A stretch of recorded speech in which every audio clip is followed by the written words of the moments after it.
Don't try to sneak into your room like that. I know what you've got behind your back. Records. More new records.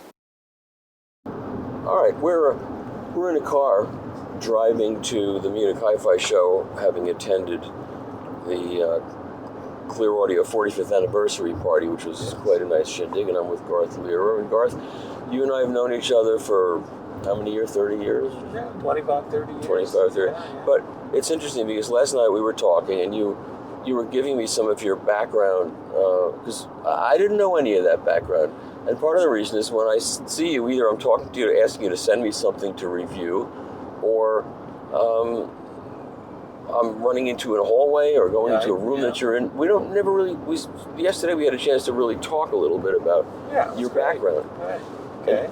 And you gave me some fascinating tidbits of information about where you started in this business and who you've employed and who you've worked with. And so why don't we go back to your college days? Is that where we should start? Yeah, no, that's probably appropriate. So, when I went to college, I went to study European history, but I was always more fascinated by, I was always a music person, rock music especially, growing up in the 60s. So I, told my parents, I'll go to college, but you need to buy me a really good stereo, which they did.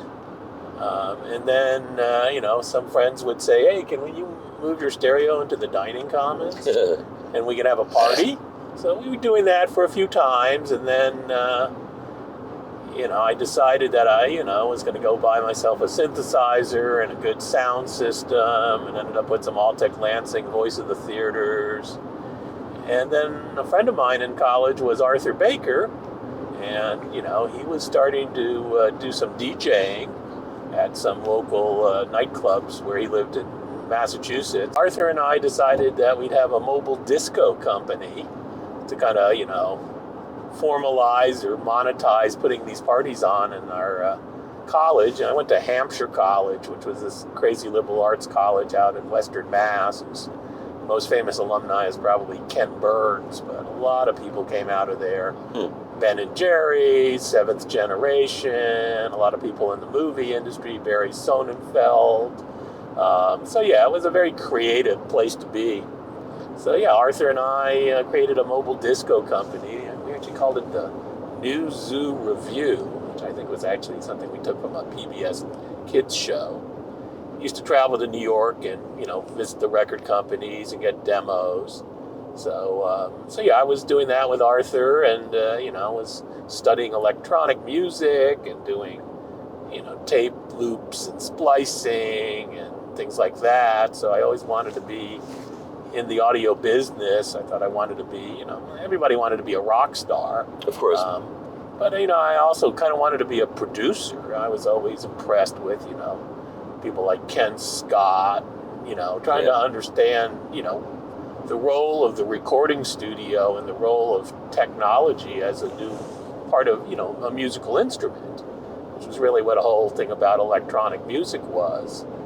And the other thing that fascinated me about electronic music was this idea that as the composer, you could also be the audience if you set your machines up to kind of do it themselves. Yeah. But we used to actually do a lot of process music where, you'd create feedback loops and the feedback would change what the music was doing. And, sure, like what Eno did. Yeah, so all those things were kind of very influential to me. And I kind of went through that standard kind of thing where, I listened to the Beatles and the Stones, and then, Zeppelin and Sabbath, and then kind of got into King Crimson and prog rock, and then Roxy Music, and of course, eventually punk. So, kind of was evolving through all the musical genres of the time.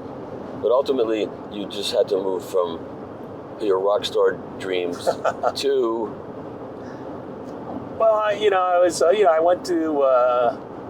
got a BA in electronic music and decided to go to San Francisco because Mills College had taken over the Center for Contemporary Music, which was started by Pauline Oliveros in San Francisco. So I decided to go to grad school and continue studying, electronic music and recording, but really wanted to get a job. So Always a good idea. Yeah, so I turned out that, I entered an ad in the newspaper, which is how you did it back then, and the big rock and roll store in San Francisco, Don Weir's Music City, was looking for a PA salesman.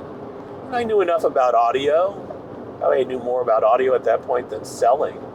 So, I ended up getting a job selling PA systems to rock bands, which was interesting, because most of them couldn't afford them.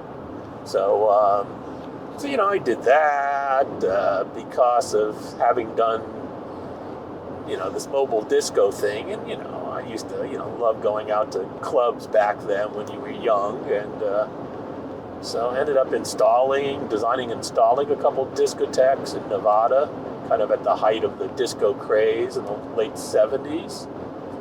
Ended up working then at a recording studio in Oakland called Freeway Recording, which was some ways very fulfilling and in many ways very frustrating, because most of the bands didn't have producers, and the whole process was kind of convoluted. Yep. So I decided, let's see what I could do that's more of a typical 9-to-5 job. And I answered another ad in the San Francisco newspaper, and it turned out it was Noel Lee, who had just started Monster Cable. And Noel had a repping company. He was a manufacturer's rep, and he repped mostly audio accessories to the dealers in Northern California. So, I went and met Noel, and he hired me to run his repping company because he was busy doing Monster Cable, just starting with Monster Cable. But that was a great experience for me because I got to meet a lot of the local dealers and understand what was going on. And at the same time, I would go to CES, back in 1980, and walk around the show and wire people's systems with Monster Cable. So it was really, that was part of Noel's, business plan, was to go to every room and cut them essentially a pair of 12-gauge zip cord speaker wires. And he would then say at the end of the show, you can keep these wires. All you have to do is write a letter on your letterhead saying, we wired our system at CES with Monster Cable and it sounded better. So how many did that? Quite a few. Noel had an incredible notebook of these letters.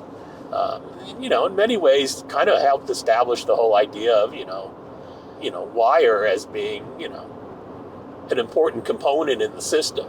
So, I remember sitting with Noel, and we would compare amps a lot and do a lot of listening. So it was a really fun experience for me. No kidding. Really got me into, becoming a more astute, critical listener. And I worked for Noel for a couple of years. I also worked for a company he had, Symmetry, which made, high-end electronic crossovers that John Curl designed. And, in the day, it was really popular to use these with, like, Rogers LS35As and Satterberg woofers and, maybe with electrostats and woofers. The other big crossover at the time was the Dahlquist. So, I got to meet a lot of the high-end dealers around the country in the early 80s. So it was a great experience. I was 24, 25 years old. So I just really felt like, high-end audio was like a great thing to be involved with, because it was really about listening to music, not just hearing music, but like listening and paying attention. So I did that for a while. Actually met a designer, a guy named Barry Thornton, who had a company, Quintessence Electronics, and then Barry went on to design things like the Adcom GFA 1A. Back in the days when it was, can you buy spend $1 per every watt of your amplifier? Seemed like that was the goal. The Carver Cube was around at the time. So Barry and I were working at a rep company, but then we got into computer software. A lot of people thought in the early 80s computers would become like a part of the consumer electronics landscape. That was very forward thinking, actually, because when I was working on Tron, we went up to Apple computers in 1979, in the early days. Yeah. And at that point, Apple Computers didn't have their own building. They rented a space in an office complex, and it wasn't very big. And we go up there, and we went with the artists who were doing a lot of the drawing of the circuit boards and the input-output boards, and it was to give them some ideas about watch out for that guy, about drawing stuff. And the guy took us in a room and said, in about 10 years, everyone is going to have a computer in their home. Yeah. And we walked out of there and I said, this guy is nuts. I said, if I was a bank, I could see having a computer, or a library, but why would I want a computer in my house? If only I had listened to him, I could have bought Apple stock for a nickel or whatever. Yeah. I wasn't very forward thinking. Well, it's interesting because the computer software company we had was trying to write out real simple application packages to give people reasons to own a computer, because most people didn't know why would I want a computer back then? Yep.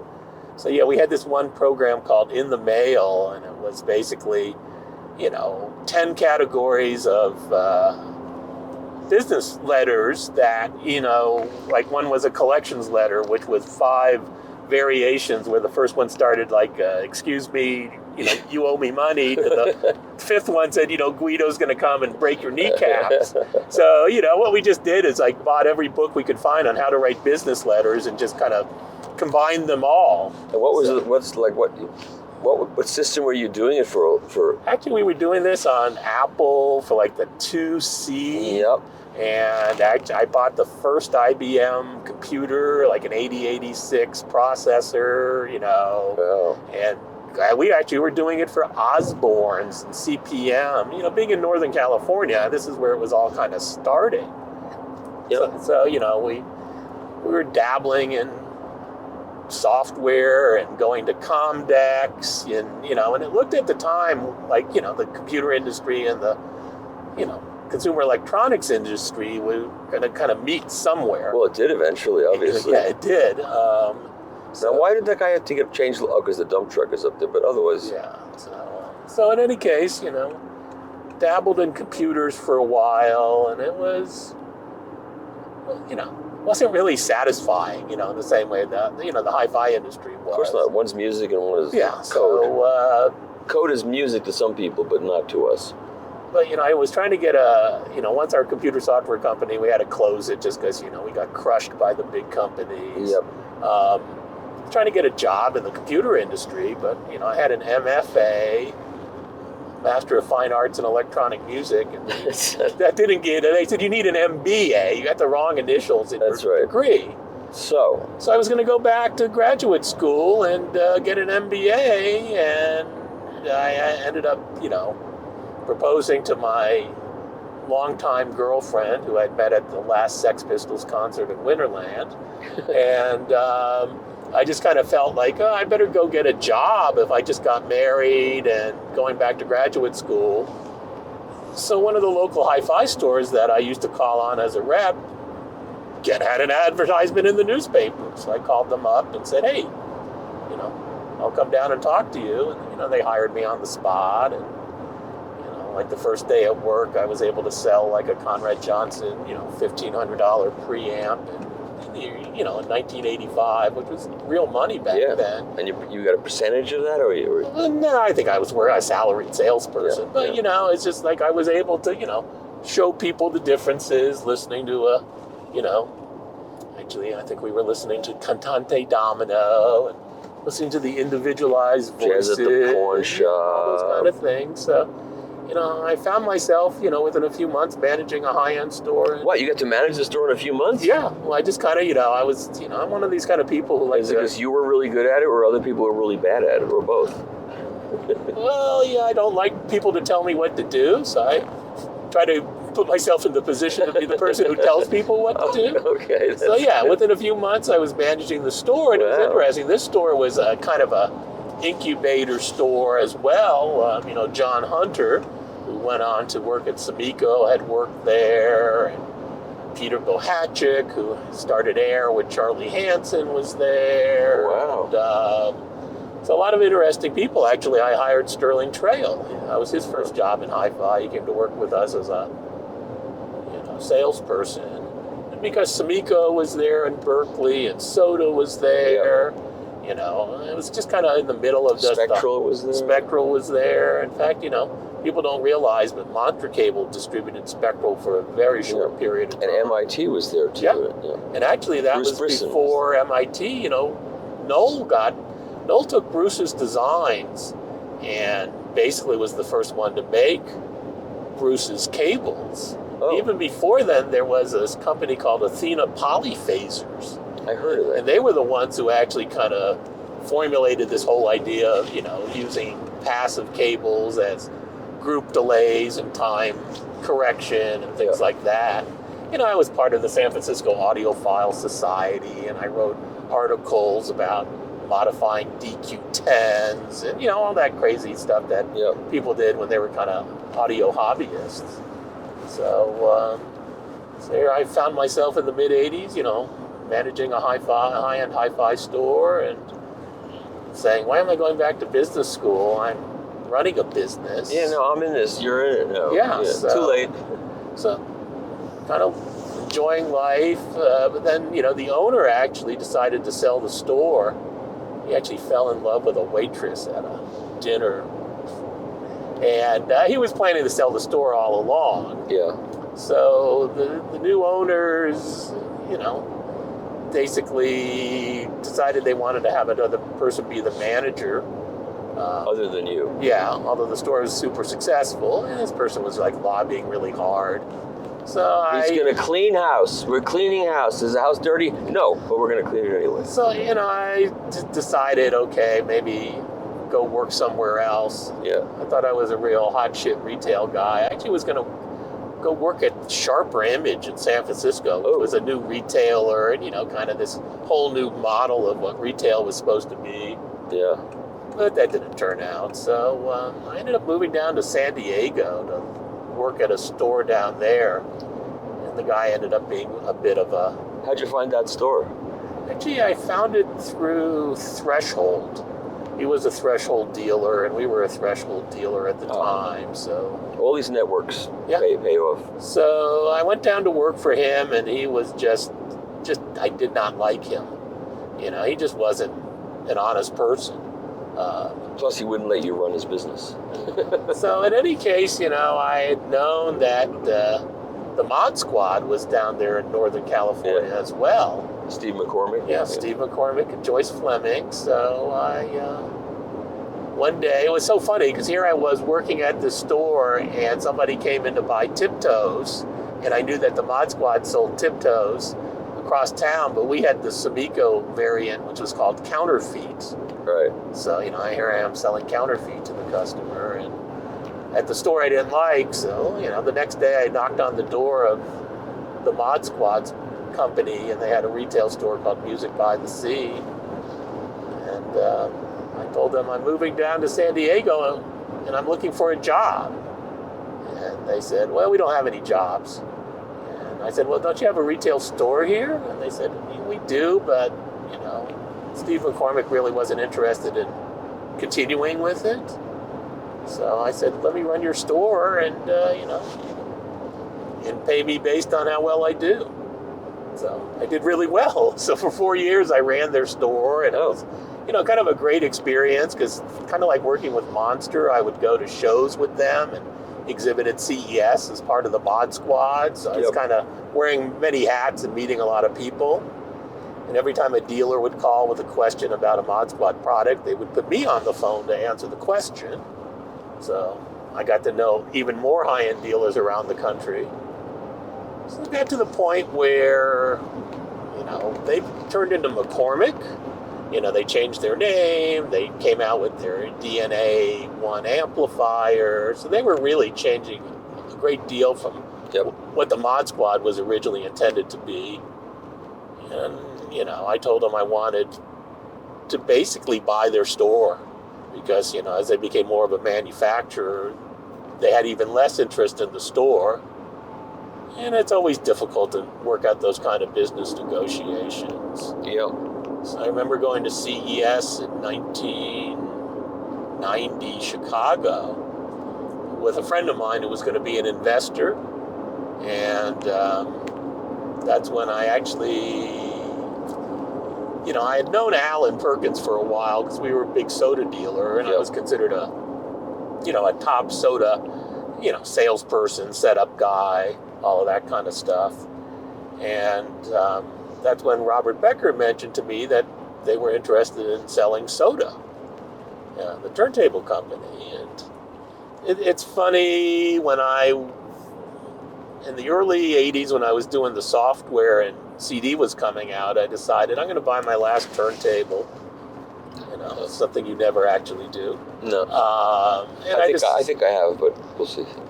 If you get old, it can happen. Yes. So I decided I'd get a Denon direct drive rotor and a VPI bass with a Fidelity Research tone arm. It just seemed like that idea. That was a great combination.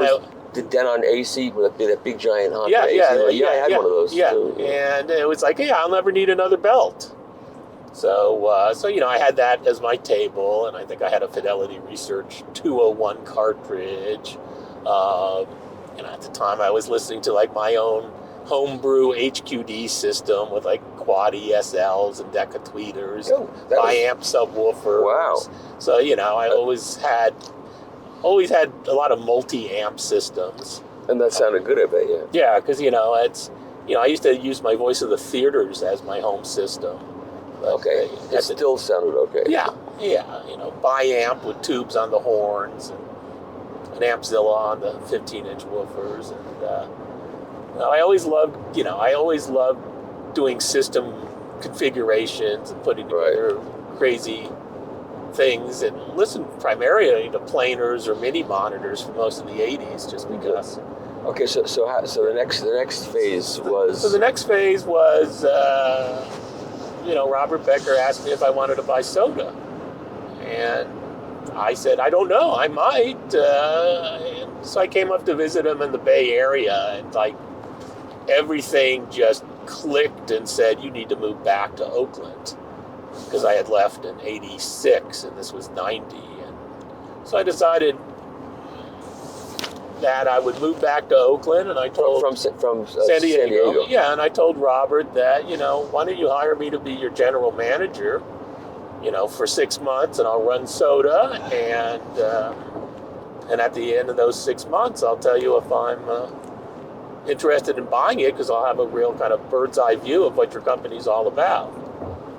So after 6 months, I was not interested in buying SOTA because it was in a bit of a shambles, and it did seem a little crazy in 1990-91 buying a turntable company. Yep. But I think for me, the main thing was that I didn't have that level of skill to be a manufacturer, really, at that time. I didn't have the technical skills.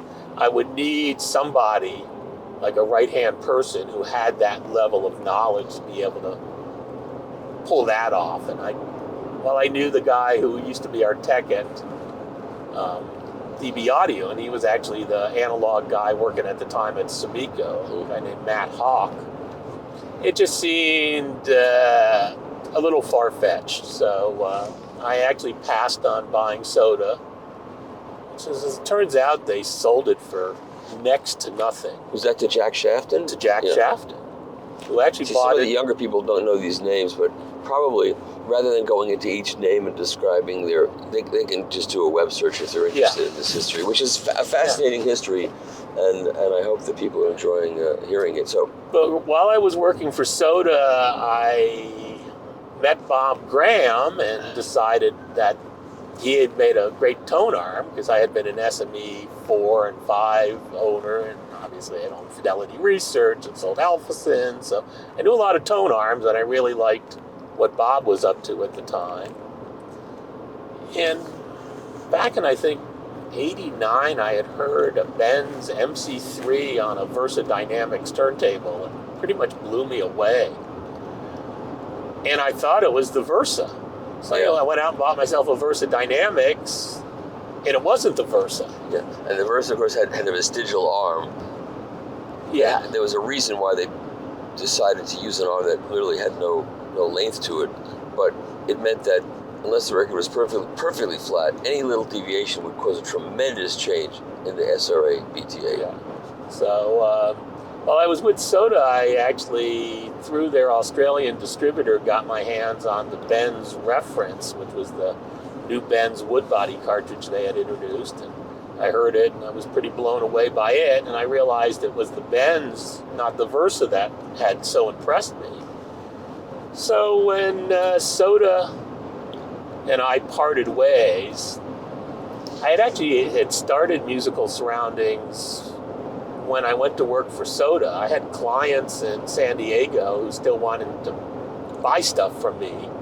So where did the name come from? How'd you? Well, the name came from the fact that I wanted to always have the word music in my name, because we were called Music by the Sea was the store in San Diego, I've heard that story. and I just thought you should have music in the name of anything you're doing in the audio business, because that's the bottom line. That's why you're doing it, is for the music. Yep. And I like this cool furniture store that was called Interior Surroundings. Ah. So as I was driving to the client's house, I drove by the store, and the client said, okay, here I need how much of a deposit check do you need? I said, I don't know, 10,000, 20,000, whatever it was. And he said, okay, who do I make the check out to? I said, I don't know, make it out to Musical Surroundings.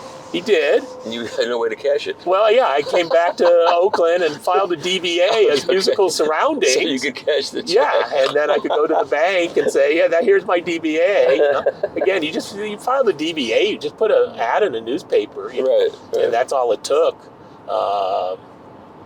So that's how I created the name. And then it was funny because a guy solicited me who was an accountant who just kind of hung out his shingle. And, he sent me a letter saying, I saw you just started a company. I'm a business accountant. You need an accountant. And boy, did I need an accountant. Yeah. So this was September, October 1990. This guy's my accountant still today. Wow. So it just turned out to be, a great association. So here I was, Musical Surroundings, and I was actually a Rotel dealer and a Sonance dealer. I was doing custom installation, and I didn't like it. Who was doing the installs? You hired? I had people who would actually do the physical labor, because if I did it, people would be pretty shocked. As the saying goes, a Jewish person's tool belt is a phone and a credit card. So I knew these engineers in San Diego, and they had designed a really good D to A converter. They were called Bitwise Audio Technology. So they were back before there was balanced audio technology. So, I was trying to work with them to be their salesperson, and just trying to cobble together some brands to, have a business either doing wholesale high-end distribution, because I really didn't like the custom installation. Right. Yeah. So I ended up, one day calling Ernst Benz in Switzerland and asking him if I could be his distributor, because he had just fallen out with his previous distributor, which was Panther Enterprises, Bruce Ball. And Ernst Benz turned me down, said, no, I had a bad experience. Do you want to be my West Coast distributor? And I said, no, it doesn't work like that in the U.S. It's like all or nothing. So his reply was, okay, nothing. So I was like, okay, whatever. I own my Benz Reference. Am I happy? No, but, I was complacent for the time being. And then it was interesting. At the middle of July that year, I got a fax, because that's how things worked back then, from Ernst Benz saying, we're going on summer holiday and all of our cartridges are on sale. I said, interesting. And then a couple dealers called me up and said, I just got this fax from Ernst Benz, saying all their cartridges are on sale. How do I buy one of these? And I said, don't worry, I'll get it for you. So I ended up actually ordering a bunch of Benz cartridges and selling them all to the stores. Oh. And he gave you a break on them at least? Well, because they were on sale, I got them at a good price, below normal distributor price, and I just created a dealer price sheet, and the dealers just ordered them from me. Oh. So when Ernst Benz came back from his, summer holiday, I called him up and said, can I buy like 5 times more cartridges than I just bought? And he said yes. And then I said, so I'm your distributor now? And he said, And you yes. had the money, the financial resources to buy all those cartridges, or you leveraged something? Well, what I did was, because I had bought my first house in San Diego and sold the house and made pretty good money and bought another house in Oakland, I had $20,000 in the bank, which was enough seed capital to just get this thing started. So, all of a sudden here I was the Benz distributor. In 1991, I started running advertisements in the magazines. I started sending cartridges out for review. So I just started playing the game. Yep. And I was looking for other products to sell, so I went to Bob Graham and said, why don't you let me be your sales rep for your arm? And Bob wasn't ready to go there. Is he ready now? I'm not sure. So sorry, Bob. So he was working at the time with Ensemble, Urs Wagner, who was pretty high maintenance. So he said, how about instead of you selling my arm, you could take over the Ensemble distribution for me? So I said, yeah, why not? So the Swiss-based speakers, right? Yeah, well, they were actually the Pavel acoustic speakers. They had made them from Goldmint. And what Urs did, which I always respected, is he found really good products and he kind of private labeled them. So Ensemble was really his brand that he would put on products he found that he thought were really special. Huh. And he had this little integrated amp made in France called the Tiger B50, which was like a tube MOSFET integrated, which sounded amazing. So, I was selling that and then thinking, it'd be nice to have a speaker to couple with that. And I had owned Harbeth speakers in the early 80s when the original company was around with Dudley Harwood was the principal. He was one of the BBC design engineers. There were basically 3 guys, Jim Rogers, Spender, Spencer Hughes, and Dudley Harwood. And it's funny, Spencer Hughes, his wife was Dorothy, so they created their company, and it was called Spendor. And Dudley Harwood and his wife was Elizabeth. So they created their company called Harbeth, as they all, quit the BBC. Yes. So I was like, God, I love Harbeth, so I would love to be their distributor. And then I actually, through the Bitwise Audio Technology, I had met Winston Ma. And Winston was the big distributor in Hong Kong. And when Hong Kong went back to China, he moved to Seattle and was going to try to open a U.S. distribution company. So I ended up working with Winston, and he was at the time the Harbeth distributor. So all of a sudden I became the Harbeth distributor, and we introduced some brands like Solid Steel, and he was working with Micromega.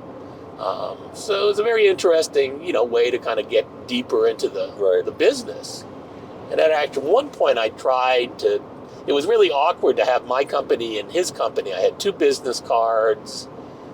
It just didn't seem to work. So at one point we tried to merge our companies, but that didn't work either. So I ended up walking away from Winston and his company, Golden String, just because, it just wasn't clicking. He was also trying to do software and hardware. And that's a hard combination to do together. And his heart was really more in the, his Golden String software, which, he ended up doing lots of re-releases of Cantante Domino and Jazz at the Palm. Yeah. So here I was, 93, and actually my father just passed away, so I came into a little bit of an inheritance. So I was able to actually, get enough seed capital to kind of grow my business to the next level. And that's when I actually became the Harbeth distributor on my own. And at the same time, Bob Graham was now ready for me to sell his arm. And he said, yeah, and I know this guy who's got a turntable and he needs help too. And that turned out to be A.J. Conti of basses. Wow. So now, all of a sudden, I was doing basses, Graham, and Benz, which was kind of my core analog products. And then I was doing Harbeth. So, you know, things were pretty good. Good system you're putting together there. Yeah, and I was, you know, working out of my house, out of my spare bedroom, doing it all by myself, and doing okay. But all along, throughout this whole period of time, I was on a personal quest to find a tube phono stage that had enough gain that you could use it with a low output MC cartridge, which was a tough thing to do. Yep. You know, I had been a counterpoint dealer, and the counterpoint SA9 was an amazing phono stage that could do that. And I owned some other counterpoint gear, but then somebody in the industry, it was actually Randy Cooley at Optimal Enchantment, Yes. and Jay Nakamura said, yeah, we know this guy named Jim White who's designing a high-gain tube phono stage. And that turned out to be aesthetics.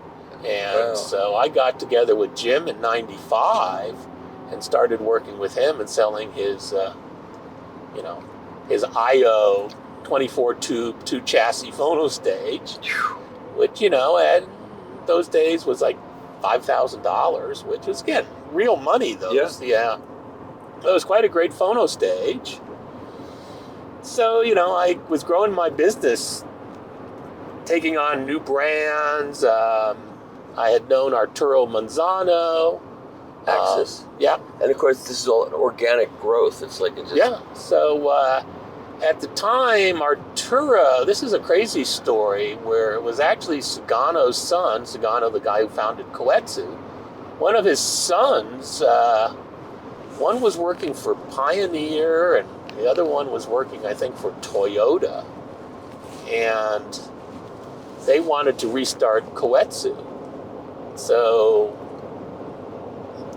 the way things turned out, they had actually asked Bob Graham if he was interested, and he said no, because he was in the process of developing his cartridge with the people from Transfiguration. Yep. What was that called again? The Nightingale. Yeah, that's right. Yeah, Seiji Ozawa, which was the same name as that conductor for the Boston Phil, was the guy from Transfiguration at the time.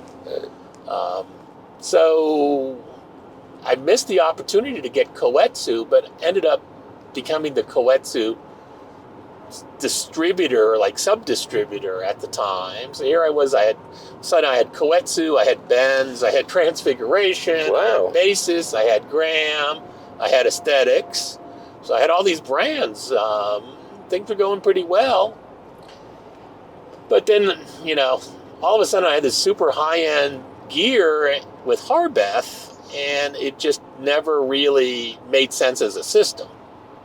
So, you know, I kept wanting Harbeth to develop higher-end product, and that just wasn't their thing. So Harbeth and I parted ways then, 97 roughly.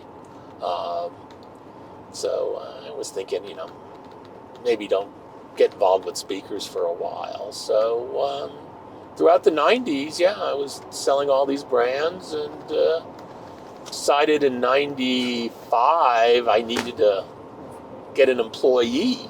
Because it was getting too much to do with just myself. So I ended up finding this big house in Oakland down the block from where I lived that was like that was actually a sex commune.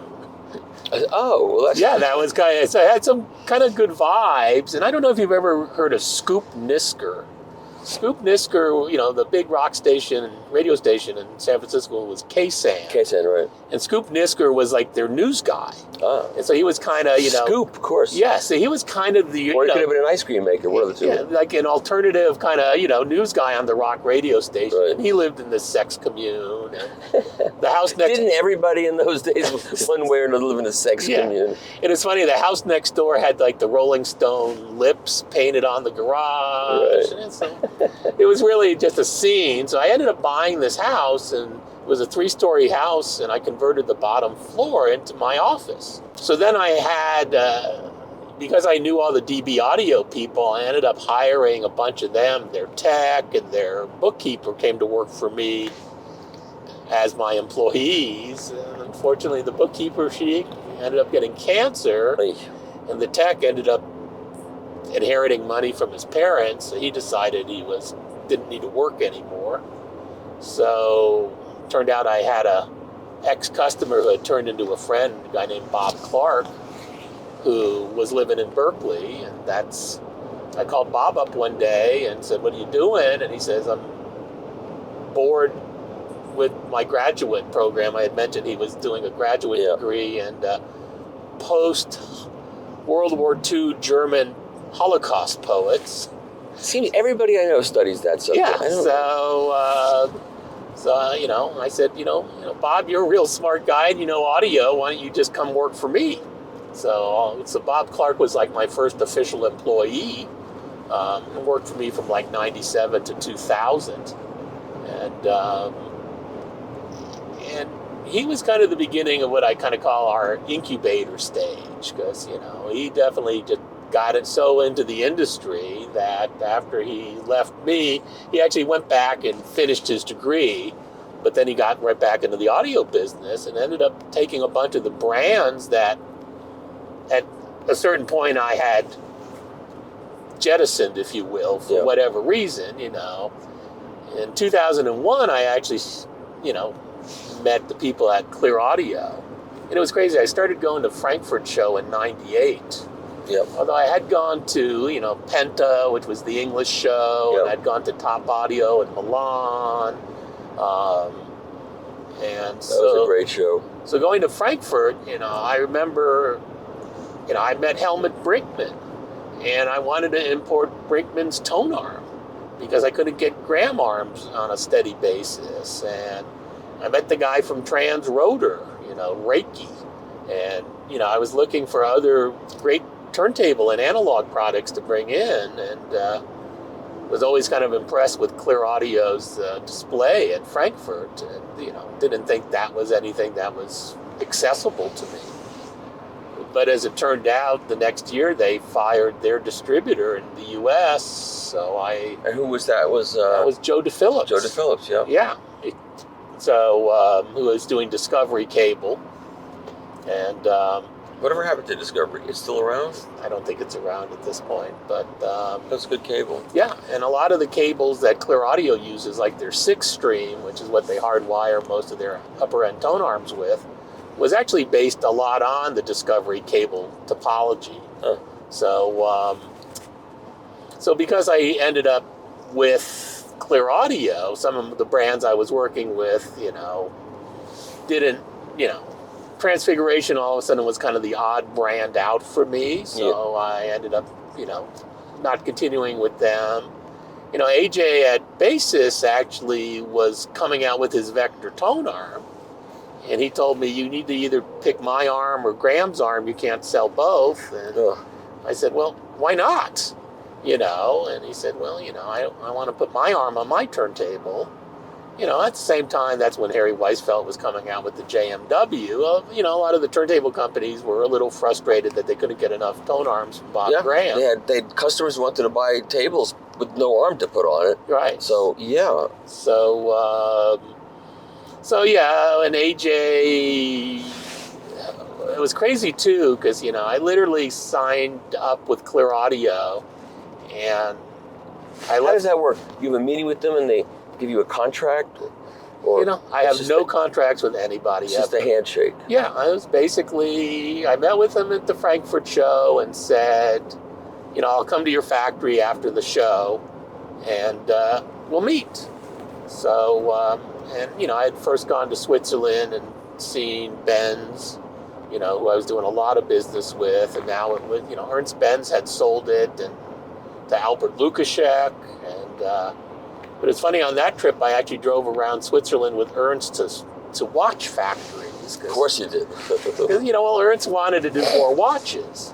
We had done one Benz watch. Right. I was thinking, the watch business could be, something fun to do. Yeah. But unlike the hi-fi business, it took so much capital that, I had to make that decision. Do I go into the watch business or do I continue in the, analog business? And I met with Clearaudio and I decided let's stay with the analog business. So. And Bob Clark went on to do Transfiguration and Profundo. And Basis. Yeah, he started Profundo. Now, it's funny, he had also met Andreas Friedel because there was a company in Austria called Trenner and Friedel. Yeah. And they were the distributors. They're still around, aren't they? Kind of. Well, Friedel is because that's, I'll think of the name of the speaker company in a second. Andreas was trying to start the speaker company, and I wasn't, I was already, quote unquote, a mature company in 2000. I'd been in business 8-9 years, and he was just starting out. And I just didn't really feel I needed to kind of retrograde there.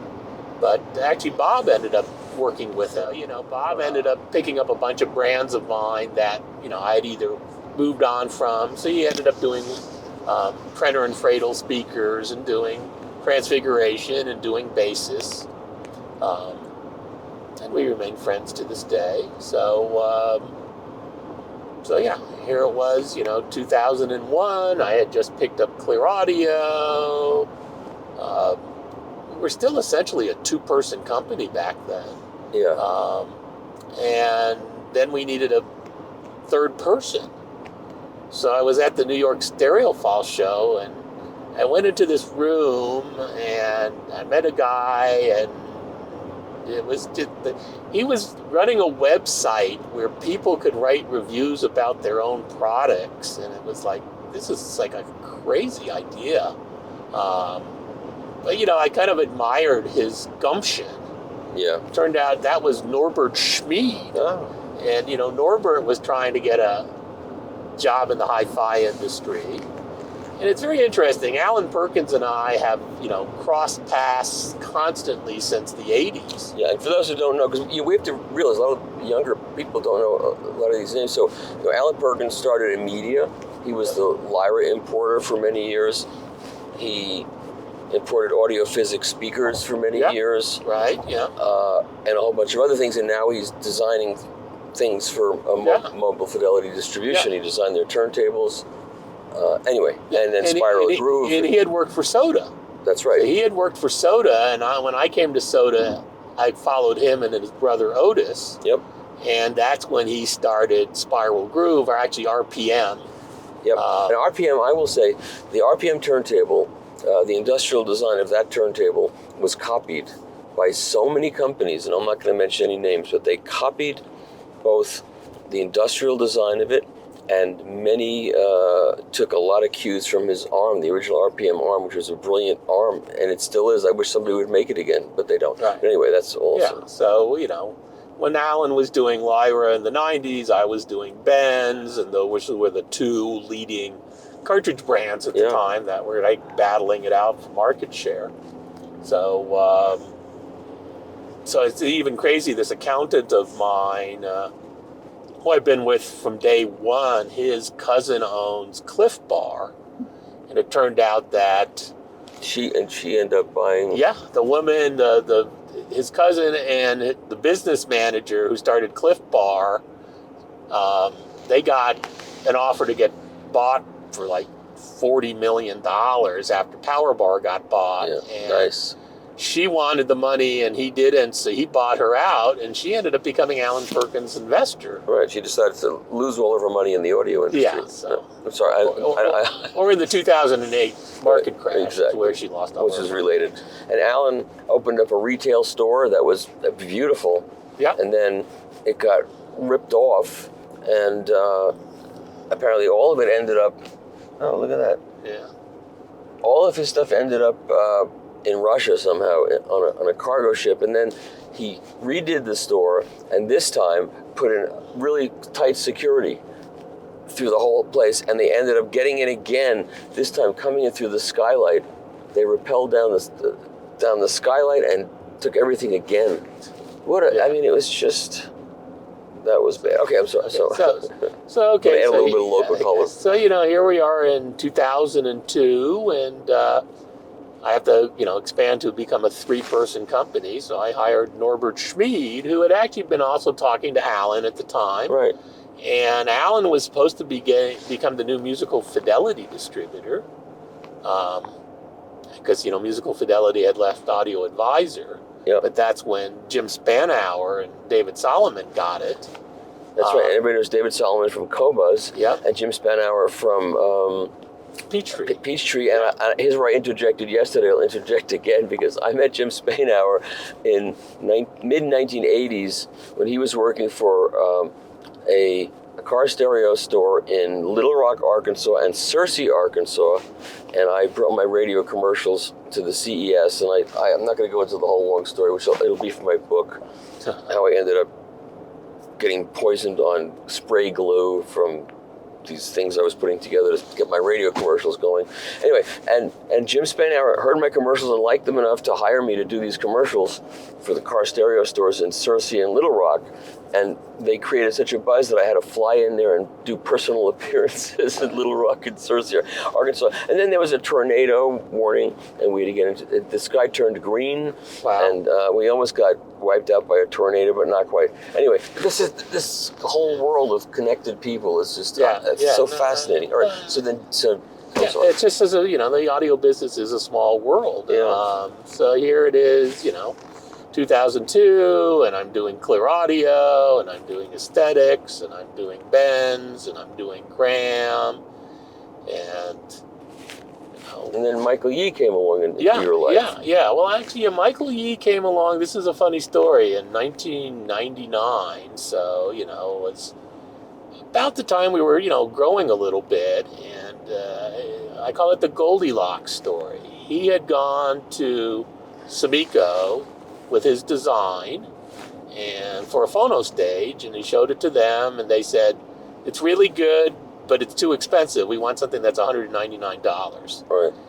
And then he went to Alan and showed it to Alan, and Alan said, it's not expensive enough. I want something for like $19.99. Right. Then he showed it to me and said, yeah. And I said, yeah, $5.99? Yeah, that's killer. Yeah. And, one of my big deals when I was in the cartridge, starting the cartridge business, especially with Benz, was the whole idea about, resistive loading on cartridges. Well, that and measuring their output. Yeah. Because, part of the problem was, Benz's had high impedance coils, and they didn't sound good into a 100 ohm load. Nope. So it was a matter of educating the marketplace of how to optimize your cartridge's performance. And it turned out Mikey's phono stage had a lot of flexibility in loading, so that right away appealed to me. It was a great sounding discrete circuit, and there was a real need in the market at the time. The really only standalone phono stage at the time was the Lehman Black Cube. Yep. So it was like there was a need for product like this. And that's what I always did, was look at the marketplace and think, it's like the Benz glider. I told Benz to develop that because there was a need for a really high quality sub $1,000 cartridge in the early 90s. Nothing really existed at that point. So, the whole idea of a cartridge trade-in program came from the fact that when I was in DB Audio one day, this obviously very wealthy guy, based on the way he was dressed and the way he acted, came in with a really expensive cartridge, which might have been a Chinon Red or something, and asked the people at the store, oh, this is broken, what do I do? And he ended up buying like a Blue Point Special. And I just said, this is going to kill analog if everybody ends up with a cheap cartridge on a good turntable just because I don't know if I really care about records anymore. Yeah. And that's like, I'll guarantee you won't care about records anymore if you don't have a good cartridge. That's right. So that's when I came up with the idea is let's have a cartridge trade-in program.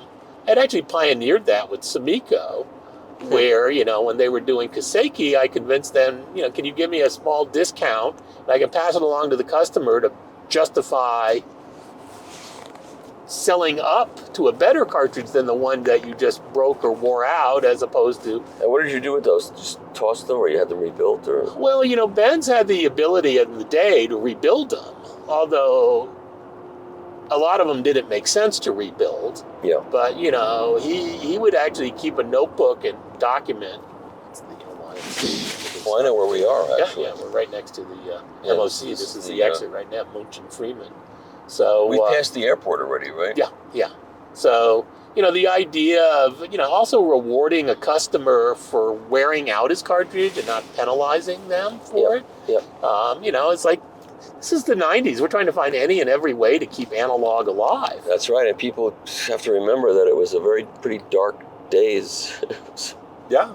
In fact, back in those days, I would make anybody a wager saying, I'll bet you the LP outlives the CD, and nobody would do that. Because it was like, what? I wrote an article for Music Connection magazine in 1983, I think it was, and I said, in a few years, I was off by a couple of years, in a few years, everyone will have a turntable again and CDs will go away. I predicted that, and it's in print, I have it, and then above the story, the editor of the magazine said, the views represented in this story are those of the writer alone and do not represent the views of the editorial staff or the ownership of this magazine. Yeah.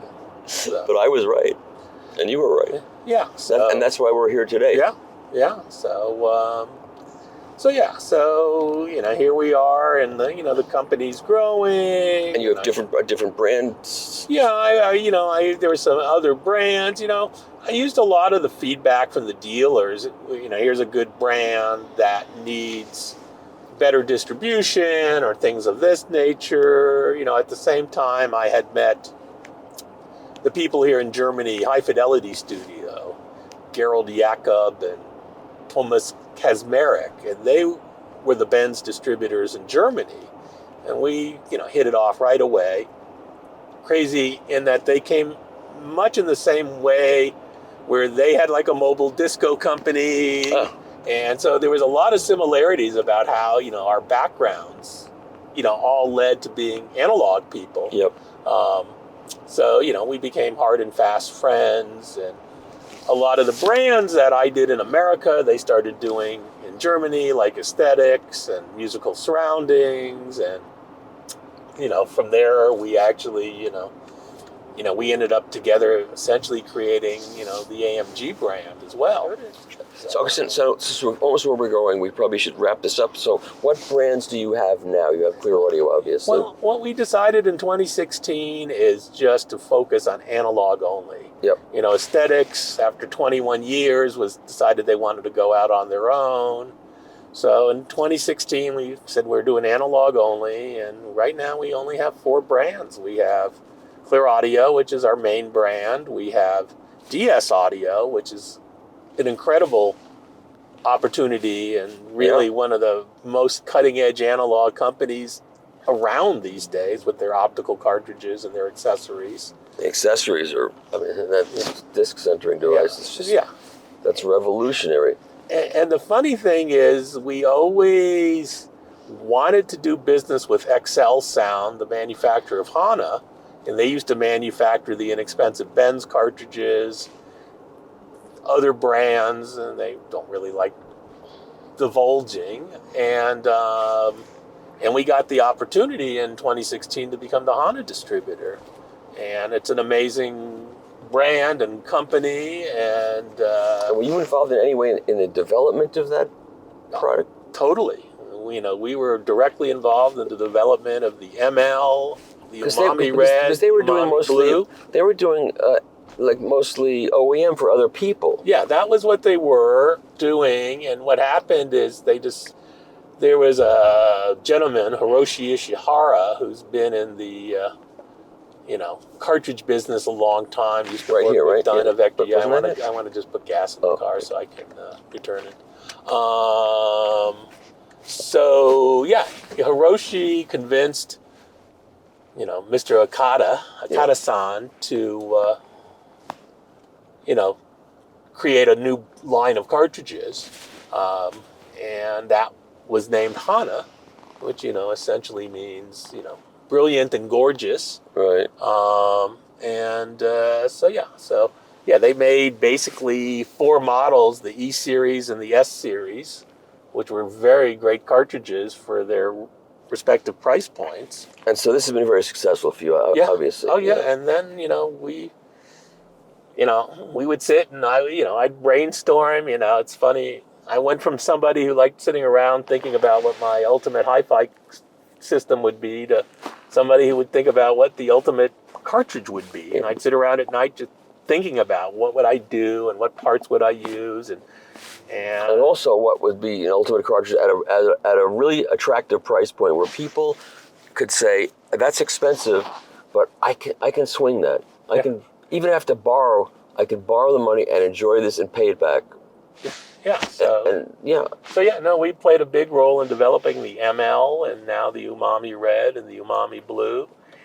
We've always played this role. I did the same thing with Benz. I helped them develop the glider. Because you understood the marketplace. Yeah. As well as so I, combining my marketing know-how with the fact that I have enough technical, I don't know if I'd go as far as saying expertise, but, technical wherewithal that I understand the differences of materials and ways to realize products. Yep. And, I sometimes joke and say I'm lazy too, that if I can design a product that fits all, the targets, checks all the boxes, it's an easier product to sell. Well, of course. Because it's, the first thing most people would ask you, well, wouldn't it make more sense at this price point to do it this way? And it's like, yeah, but we didn't. It's a lot easier to say, yeah, and we did. Yeah. So, isn't that one of the keys to selling? Remove all objections. And so here you are, and Clearaudio is 45 years old, and they're more successful than ever and building more and more products and have a whole range of products. And as we saw, their manufacturing capabilities and everything else is pretty impressive. And the analog revival is in full swing, and despite all the stupid negativity that comes out every time nothing happens to say it's going away, and they write these articles. It's a great time, right? It's a fantastic time, Well, thanks, hardware Garth. and the software. It's great catching up with all of this stuff and giving people not just your history, but a history of a lot of people in this business and where a lot of it came from and where it's gone and where it is. Yeah. So thank you. It's a great place at a great time. And, if just watching you in profile is too much for an hour and a half, you can I did show windmills a couple of times, and I'll put some inserts in there where my hand was drooping because I'm exhausted, and I'll put inserts in there to cover up for my misgivings on the camera. But I think it was really interesting, and I think people will really enjoy this. Okay. So thank you. Okay. You can look at the camera now and say hello. Oh, hi there. Okay. I don't have to look forward. I'm actually at the gas station. Oh, yes. Okay. Topping off the car, everybody. Drop it off at the rental. Yeah. Okay. Okay. All right. Thanks. Thanks. Bye.